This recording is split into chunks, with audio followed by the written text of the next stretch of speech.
All right, hey guys, welcome back to another one. So in this one, I will be talking about F1 Spa GP, and it was a fun race to say the least. So, all right, we'll get into it real quick, and I hope this one will be shorter because I have like 30 minutes left before the final start. So yeah, let's get into it. So let's start with the practice sessions. I won't go into much details, but overview of it was like Max looked, quite fast in the first FP1, and then even in the FP2 and FP3, he had the pace. He was like on the podium, I guess, in all the free practices. I would attach the images so you guys could compare or whatever if you wish to. And yeah, Ferraris were also quick, and there weren't many incidents, but there was one with Franco and Lewis Hamilton. So they both went off at like the same point and they had some damage to their car. I think Franco was in F1, sorry, FP2, and Lewis one was in FP3, which was like 2 hours before the qualifying. So yeah, the engineers had to rebuild the whole backside of the car in like 2 hours, and they did a good job, honestly. Like he went to Q3, and I guess he was like 6 or 7 at that point. So yeah, anyways, so that's mostly it about free practice. There wasn't much going on. Obviously Mercedes were like not that dominant in the free practice, but they were there. And yeah, I guess in the third one, Kimi was at P1, but anyways, he was faster than George in all the three FPs, I guess. And all right, so moving on to qualifying now. So the thing is, for this race, there were like 3 or 4 drivers who had like 10 grid penalties. So if they like qualify at P1, they had like 10 place penalty, so they would start from P11. So this was because there are only a limited number of power unit changes that you can do, and it's like 3 or 4 power unit changes. And Lando Norris, Isaac Hadjar, and either of the Aston Martin, I guess, had used more than 3 power units, so they had this grid penalty because they exceeded the limit. So I mean, there weren't any, repercussions in the qualifying. It would happen on the race day. So, the qualifying would go normally. If you qualified to Q3, you will, get the opportunity to even get to P1. But after that, the grid penalty will apply. So that's how that works. And the second update was that I think some teams brought in a few updates, especially the whole thing with Racing Bulls was like they could only upgrade one car for this race. So it was between Arvid and Liam, and Arvid got the upgrade. So it's the top part of the F1 car, which helps with aerodynamically or some shit. And yeah, Liam didn't get the upgrade, and Arvid was quite quick. So Q1 and Q2 were, obviously like uh, you can assume what happened. Like the bottom 5 teams consists of Aston Martin and Cadillac, and I guess there was I'm not sure, but I guess it was Albon and no, not Bearman. I guess it was. Hold on, Ocon. I guess that's the Q1. I will attach the images so uh, just so you have a clear image. But yeah, normal Q1 Q2 stuff. For Q3, the 10 drivers that qualified were Charles, Kimi, Lewis, Max, George, Isaac, Oscar, Lando, and Arvid and Bortoleto. So Bortoleto made it to Q3. Hulkenberg was, I guess, 12th or 13th, something like that. So yeah. And also Lawson didn't get to make it to Q3. It's generally like the top 4 teams and Racing Bulls, but yeah, Bortolotto got in this time, and he performed well in the race as well. He finished ahead of Arvid, and yeah, let's talk about qualifying. So here's where things get interesting. So it's Q3. Lando has grid penalty and Isaac has grid penalty. So Lando's approach here is, I will try to go for P1, and from there, if even if I get a 10 place penalty, it's P11, and I can manage my way through through the race, and I'll score points. Whereas Isaac's approach was, well, I have got a penalty, and I will be starting at the back of the grid, so why not help Max? So that's where the fun begins. So Mercedes, like if you have seen Invincible, you know that meme. Like, just look at them, how much they have to, put in just to mimic a fraction of our power. It was the same thing. Kimi goes in, gets the pole, whatever. Max like goes in, gets a toe from Isaac. Isaac didn't put in a lap time. He did like 2 laps, and both of them were to provide toe to Max, and he did quite well. It definitely helped Max, and by the end of it, it was uh, Kimi, Max, and Lando. Lando qualified P3, which is quite good. And throughout the weekend, Lando looked quicker than Oscar. I guess it's something to do with the power unit, but I'm not sure. He just outperformed him, and yeah, he was P3, and he went to the after qualifying session and the interview thing. The whole thing happened, and in the race day he started from like back of the grid, P13 or whatever. So yeah, uh, and Charles was on a flying lap, but he got shown a yellow and he had to like slow down. So yeah, Charles missed out, and so did Hamilton. He was behind Charles. Arvid had like the best qualifying, I guess. He was seventh, but I guess due to Lando being, penalized, he got to P6. And after him, it was Bortoleto, and P10 was Hajar because, he didn't put in a lap. So that was qualifying. It was really fun, especially the Q3, the intensity, like that if this toe goes in perfectly, he might be P1. But yeah, the Mercedes were quite fast and they got the P1. And in a post qualifying interview, I guess there was this discussion with George where the interviewer asked him that uh, what are his thoughts of with the racing with Kimi, and he said that even when we are in equal machinery, it's quite a battle. And now that with my engine failures and whatnot, it's just impossible. And which is kind of fair. I feel like Toto has found out a new way to not have the two drivers fight amongst themselves. He just chooses a car randomly for a race and says like, all right, this car will get destroyed for this one.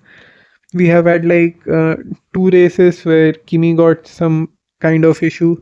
We have had like 3 races where George had some sort of issue. We have barely seen any Mercedes, battle.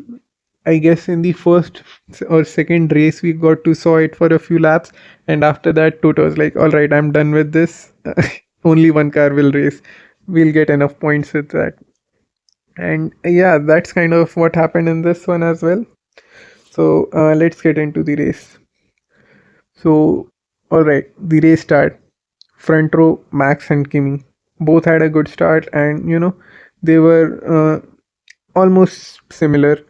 Behind was the Ferraris, which were trying to catch up with the Mercedes. George like overtook, I guess, for once, but then he and Hamilton had a collision, and Russell just got disqualified. He didn't finish really, and which kind of helped Hamilton a lot because he was competing with him in the WDC. And although it was like a racing incident, as George even said after the crash, he said that I don't really blame Hamilton. It was kind of a racing incident. He did get a 5 second penalty, which would make sense if you think about it. Like he did get an advantage in the WDC because of Russell crashing, but I mean, Hamilton was not completely at fault there. It was, I mean, it's kind of hard to be like, all right, he didn't give him space or something like that. It just happened. But yeah, he got a 5 second penalty, and after that Max overtook Kimi for like a few seconds, and then he was out of power, and Kimi got back. He was P1. Charles was at P3 during all this, and Hamilton was P4. Russell got disqualified. I mean, Russell crashed, so there was a VSC. So all those back markers, they like pitted because of the cheap pit stop, and Hajar pitted like twice. First he was on mediums, I guess, and then he went on hards, or was it the other way around? But yeah, that helped Hajar as well because he managed to secure P6, and which was kind of great because he started at P19 or something like that. So yeah, Max didn't really pit then, and yeah, the race went on. It was like Kimi, Charles, and Max because the Ferraris were quite quick, and Hamilton and Oscar was battling each other for quite a while, I guess, and that gave Verstappen some sort of advantage because he didn't had to face him immediately, and yeah, it went well after that for like I guess they pitted around 25 or some laps. It was like Max went in first, and then Kimi came in, and after Kimi there was this VSC. So these marshals were like clearing the ground or whatever because there was gravel on the track.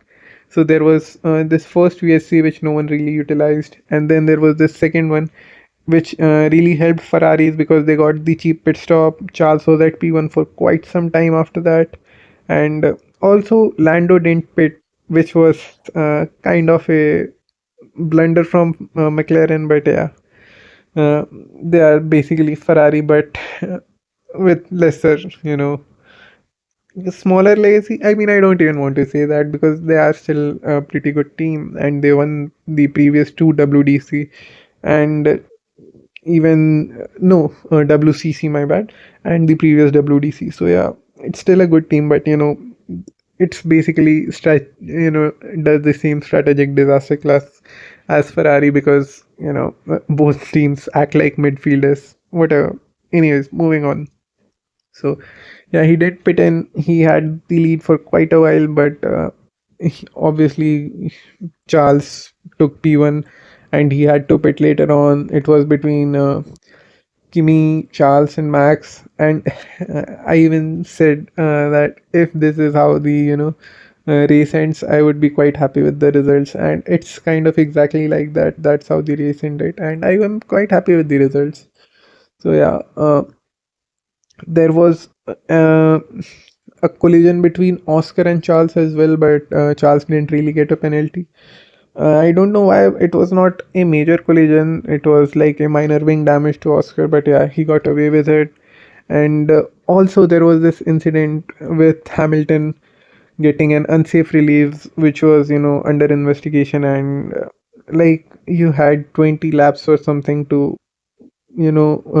decide if he gets a penalty or not. But yeah, the investigation will take place after the race, I guess. So it's still not known if he got a penalty or not. But yeah, the driver wanted to change the front wing, but Hamilton got the green, so he moved. But the mechanic was in front of the car, and he kind of got a little injured, but everything was fine. He got away safely, and yeah, Hamilton went away without his front wing thing being done. So yeah, that kind of put him at a disadvantage as well, but he still managed to overtake Oscar later on. So yeah, that was cool as well.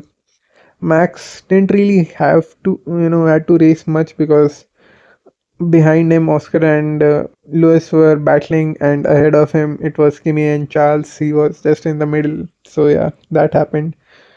Norris had some pace, but he started so far back, and then the VSC not being utilized, it kind of put him at a disadvantage. And also, Isaac did quite well.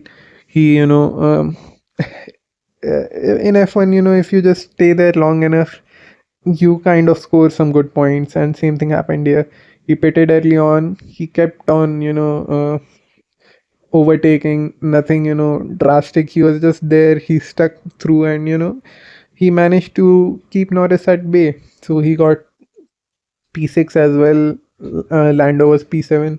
I guess P8 was Bortoleto, P9 Arvid, which in the post race interview he said that he could have, gotten over Bortoleto, overtook him. But yeah, unfortunate. And I guess P10 was Franco, who is quite excited for the finals as well, because he's supporting Argentina, the whole thing with Carlos and Alonso supporting Spain. Yeah, that was also going on. So we had a fun race overall, I would say.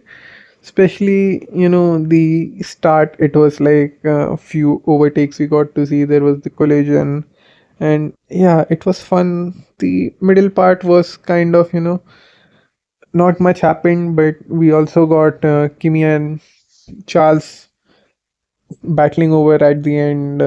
We had like Oscar and Lewis battling it out.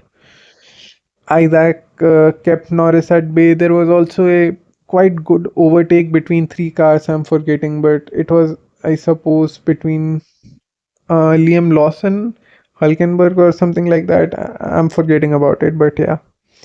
So I don't know if I'm missing anything, but I feel like I have covered everything that has happened this weekend. We have like a race on the next weekend, and then we are like on a month-long hiatus. It's the summer break, and I mean, it kind of feels so, shitty, because we have had like barely any races. We get one race, and then there is 2 week break, and then we get one or two races, then again it's a 3 week long break. So it's kind of, not fun waiting for a month and then only getting a race. So yeah, we have had a longer break, I guess during the third or fourth race, which were got cancelled. So yeah, it's not great, but well, at least we'll get something for the next week. And yeah, in the next race, I guess Liam Lawson will also get his upgrades.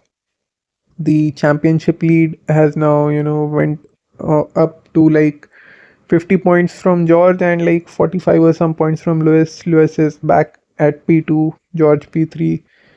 Max is at P7 currently. P4 is Charles, I guess, and P5 is Norris, P6 Piastri, and behind him, I'm not sure, but I feel like it's Lawson. Again, I will attach the image. And in the drivers constructors championship, what's drivers? I mean, in the world constructor championship, obviously Mercedes is ahead, and Ferrari is like at second with like 80 points behind Mercedes. I'm not sure, but yeah. And at third, we got McLaren, which I predicted would be fourth, and Red Bull would be at third. But yeah, it's not going that well. But I mean, if the reliability issues, remain with McLaren, there might be some chance that Red Bull gets to P3. Isaac has been, amazing this whole season. He has also had the reliability issues. That's why he's not that high in the drivers list, but he has, driven quite well. He has kind of outqualified Max once or twice. So, yeah, pretty good job from him as well. I mean, I don't know if I have anything to add for Cadillac or Aston Martin. Uh, Perez Cadillac had to retire because he had some issues with the brakes or something like that. Also, in the earlier laps, I guess Ocon or Behrman went on the gravel as well, but yeah, they came out, so nothing crazy. They didn't really score points. It was a fun weekend, although I must say, and yeah, Now I'm just rambling on, so I guess that's it for this one. I'll see you in the next one. Thanks for watching. Let me know if I missed anything. Bye bye.